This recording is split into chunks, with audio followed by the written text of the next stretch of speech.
प्रवर्तन निदेशालय यानी कि इन्फोर्समेंट डायरेक्टरेट ने ये कहा है कि यूनिटेक बिल्डर्स के प्रमोटर्स ने 16,000 करोड़ रुपए में से आधा पैसा अपने पर्सनल यूज के लिए साइफन ऑफ कर दिया। एक दूसरी हेडलाइन, मुंबई में पवई पुलिस ने हीरानंदानी बिल्डर्स के खिलाफ एफआईआर कर दिया। सुबह सुबह जब मैं ऐसे हेडलाइंस देखता हूं तो जाहिर सी बात है मेरे चेहरे पे एक स्माइल आ जाता। मुझे लगता है शायद इंडियन रियल एस्टेट अब सही डायरेक्शन में बढ़ेगा।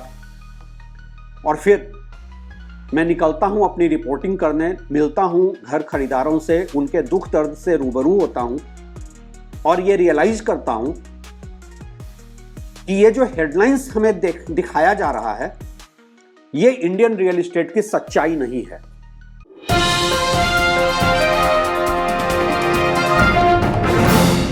आखिर रियल एस्टेट क्लीन क्यों नहीं हो पा रहा है? आखिर वो क्या वजह है कि ये एक ऐसा बिजनेस है जिसमें कि इतने सारे माल प्रैक्टिसेज हैं? ग्राउंड रियलिटी तो यही है कि एक आम इंसान के लिए जो अपने हैसियत से बढ़कर एक घर खरीदता है, और घर की अफोर्डेबिलिटी जो है शहरों में, उस पर मैं कई वीडियो बना चुका हूं, आप लोगों ने देखा है मैंने किस तरीके से एनालाइज करके बताया है कि घर खरीदना एवरेज इंडियंस के हैसियत से बहुत ऊपर जा चुका है। वो एक कर्ज का पट्टा 20 साल 25 साल के लिए कर्ज का पट्टा गले में डालकर घर खरीदते हैं। उनके लिए ग्राउंड रियलिटी क्यों नहीं बदल रही है? एक बिल्डर, एक बार आप बुकिंग अमाउंट उसे दे दें और उसके बाद से आप उसके रहमो करम पे होते हैं। अब कोई क्रिटिक आकर यह कहेगा कि नहीं नहीं ये सब प्री रेरा डेज की बात है, ये सब लिगेसी इशूज हैं, तो मैं बता दूं आधी अधूरी हालात में लाई गई रेरा, एक टूथलेस टाइगर रेरा के आने से कुछ नहीं बदला है। आज भी जो एक बुकिंग अमाउंट आप 10% बिल्डर को देते हैं, उसके बाद बिल्डर आपको बिल्डर बायर एग्रीमेंट की कॉपी देता है जिसमें यह लिखा होता है कि अगर आप बुकिंग कैंसिल करते हैं तो वो आपका 10% पैसा फॉरफिट कर सकता है। और यह 10% पैसा जो बुकिंग अमाउंट आपने दिया है उसका नहीं है, पूरे सेल्स कंसिडरेशन का है। मतलब कि अगर आपने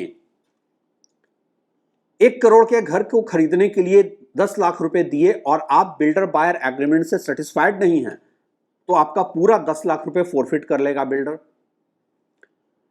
मैं रियल एस्टेट के स्टेक होल्डर्स को भी अलग अलग फोरम पे सुनता हूं। आजकल वो बहुत ज्यादा रियल एस्टेट डेवलपर्स पॉडकास्ट में भी आने लगे हैं, और जब मैं उन्हें सुनता हूं तो मेरे अंदर के इमोशंस कंफ्यूज हो जाते हैं।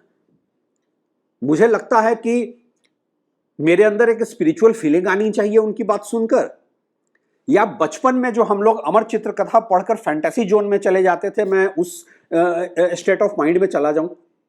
उनके अनुसार सिस्टम पूरा फुल प्रूफ है और अब कोई बिल्डर कुछ गलत कर ही नहीं सकता है। कैसे भला? रेरा भी यह कहता है कि एक प्रोजेक्ट में अगर आप कोई एफएआर लेआउट में चेंज करना चाहते हैं तो आपको 2/3 ऑफ बायर का कंसेंट चाहिए। लेकिन ग्राउंड रियलिटी यह है कि जब आप बिल्डर को 10% पैसा एडवांस में दे देते हैं, उसके बाद आपके हाथ बंध जाते हैं। बिल्डर बायर एग्रीमेंट की कॉपी के साथ बिल्डर का एक और फरमान साथ में साइन करने को दिया जाता है कि आप एडवांस में बिल्डर को कंसेंट दे रहे हैं कि वो जैसे चाहे, जो भी चाहे एफएआर लेआउट चेंज कर सकता है। और इसकी कॉपी, फिजिकल कॉपी आपके सामने रखी जाती है साइन करने के लिए, न कि मेल पे दी जाती है जिसको कि आप कोर्ट में चैलेंज कर सकें। तो आपने अगर 10% बुकिंग अमाउंट बिल्डर को दे दिया तो आप बिल्डर के यहां बंधुआ मजदूर से ज्यादा आपकी हैसियत नहीं रह जाती है। और अगर बिल्डर आपके साथ प्रोजेक्ट डिले कर रहा है, प्रॉमिस्ड एमिनिटीज नहीं दे रहा है, तो वो तो शेल्टर ले लेता है कि आपने साइन करके दिया है, हम चेंजेस कर सकते हैं। ज्यादा आप बोलते हैं तो बिल्डर आपको डिफेमेशन केस करने का धमकी देता है। आप कहां जाएंगे? पुलिस के पास जाएंगे?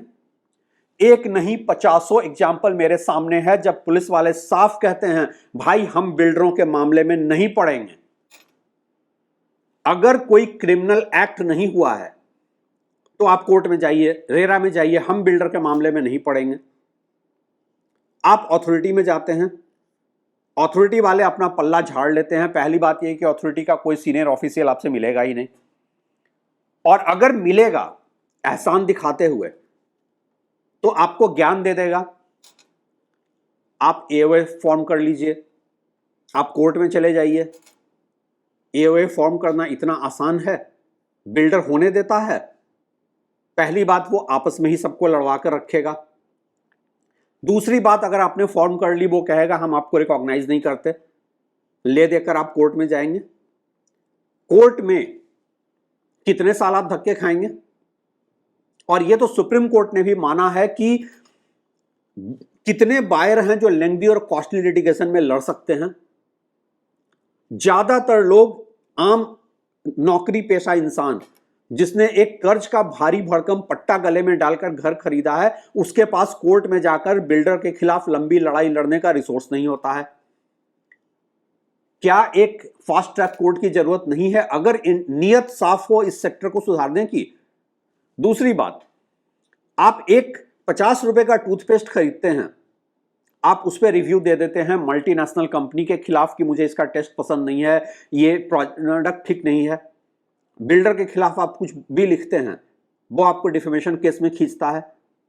क्या कोर्ट को यह नहीं समझ में आता है कि बिल्डर यहां पे हैरासमेंट के लिए उस कोर्ट में खींच रहा है? लेकिन एक डिफेमेशन केस लोअर कोर्ट में ही कम से कम 5 साल चल जाता है। यह पूरा का पूरा सिस्टम इतना रिग्ड बनाकर डेलिबरेटली रखा गया है। मैं ये आज भी मानने को तैयार नहीं हूं कि पॉलिसी मेकर्स को यह नहीं समझ में आता है कि रियल एस्टेट का पूरा इकोसिस्टम रिग्ड है और उसमें एक कॉम्प्रिहेंसिव रिफॉर्म की जरूरत है, एक स्ट्रक्चरल रिफॉर्म की जरूरत है।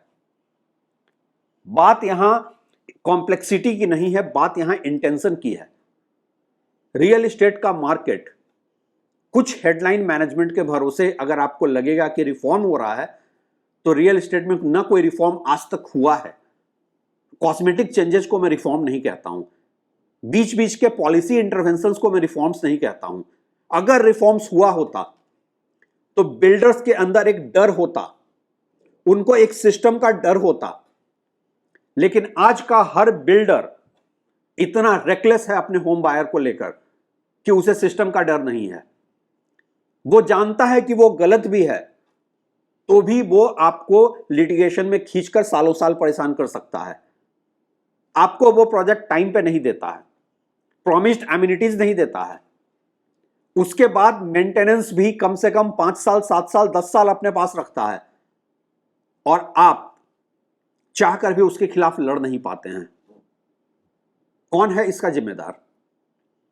अगली बार जब आपसे के पास कोई वोट मांगने आए तो यह सवाल पूछिएगा, क्योंकि मैं जितने होम बायर्स से मिलता हूं वो मुझे बताते हैं कि वो लोकल एमएलए के पास गए थे, लोकल एमपी के पास गए थे, और जवाब ये मिला कि ये देखिए बिल्डर्स के मामले में हम नहीं पढ़ सकते हैं, हमारा क्षेत्र नहीं है, आप कोर्ट में जाइए।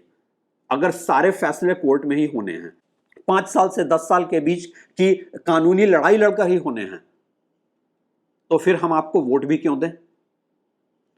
रियल एस्टेट का मार्केट बहुत रिग्ड है, और आज अगर सेल्स स्लो हो रहा है तो इसकी एक बहुत बड़ी वजह यह भी है, वक्त रहते अगर रियल एस्टेट मार्केट में कॉम्प्रिहेंसिव रिफॉर्म्स नहीं हुआ तो यह मार्केट पूरी तरह क्रैश कर जाएगा। इंडिया का रियल एस्टेट मार्केट ग्लोबली एक केस स्टडी बनेगा कि एक मार्केट सिर्फ इसलिए क्रैश कर गया क्योंकि अनअफोर्डेबल भी था और पूरी तरह से बिल्डर के फेवर में था, होम बायर के एक्सप्लॉयटेशन पे, उनके अरमानों की कब्र पे खड़ा था। सोचिएगा जरूर इस मुद्दे पे और अपनी राय हमें कमेंट में भेजिएगा। Thanks for watching.